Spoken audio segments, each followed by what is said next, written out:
dropped his vehicle off for service, and on our way home, we were pulled over by the Compton Sheriff's deputies for what they said was we proceeded forward and didn't stop at the limit line, which is false.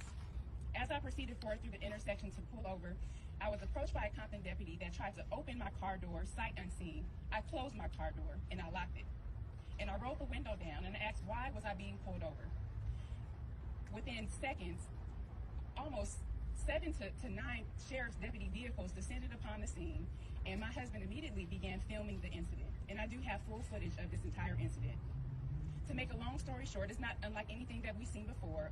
My rights were violated. I was disrespected by deputies that have no tie, no knowledge, or any connection or respect for this community. These deputies are literally rotated in and out of Compton as the sheriff Villanueva sees fit, and they have no respect or even knowledge of the people that they serve. These deputies had no idea that I was the community's mayor, and I continue to proceed and comply, as you've heard, that we're taught to do. And once I asked for the watch commander to come because they asked me to come out of my vehicle so that they can search my car for drugs. Mind you, I was accompanied by my husband and my infant daughter in the back seat. I do not look like someone that is trafficking drugs. I was in my family vehicle. There is no way that was the case, and still no respect is given to Compton residents. Once they found out that I was the mayor, the lieutenant came forward and they tried to switch protocol, but still they ordered me out of my vehicle and they asked me to put my hands on top of the police vehicle so they can search me as if I were a criminal. When I told them that I would not put my hands on the vehicle and that they can call whoever they want to, then they decided to search my husband. We later got back into the vehicle. As my daughter was screaming at the top of her lungs, that I asked them were they going to give me a ticket for the infraction in which they claimed that I did in the city of Compton. As the watch commander decided to chime in to his deputies and tried to intervene, they gave me a ticket at first and they took it back. Because that is a current and a present continual practice of Compton Sheriff's deputies. They terrorize the community and then they cover their tracks. It is unacceptable. We will not take this. I'm calling for Attorney General Javier Becerra to stand up for the black and brown people of Compton. It is unacceptable for us to be terrorized in this community. We have been terrorized for decades.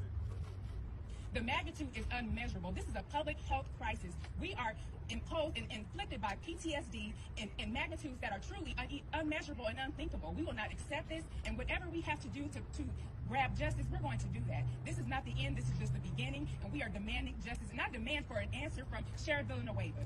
It is unacceptable for him to come to a direct conclusion about the executioner's gang operating and running Compton Station. Upon Captain Clark being appointed to the captain of our station, I informed her personally in front of my colleagues that I believe there is gang activity operating out of that station. The only thing that I've heard from the sheriffs to date is excuses and cover-ups, and we will not tolerate it. And proceeding forward to the incident of my family, I proceeded forward with the sheriff's protocol. I filed a complaint. The only thing that I have heard about the outcome of those deputies that violated my rights was that the investigation has been concluded at this time. That is not justice, that is not transparency, that is not accountability, that is not being progressive. It's unacceptable. And you can no longer continue to hide behind the false veil of law and order. We reject that law and order. We demand justice from the Compton Sheriffs, and we will no longer continue to pay you $22 million and up to terrorize this community. And we will take legal action if necessary, because we will not let this stand, and I can promise you that. Thank you. We will take questions at this time. Could I ask you?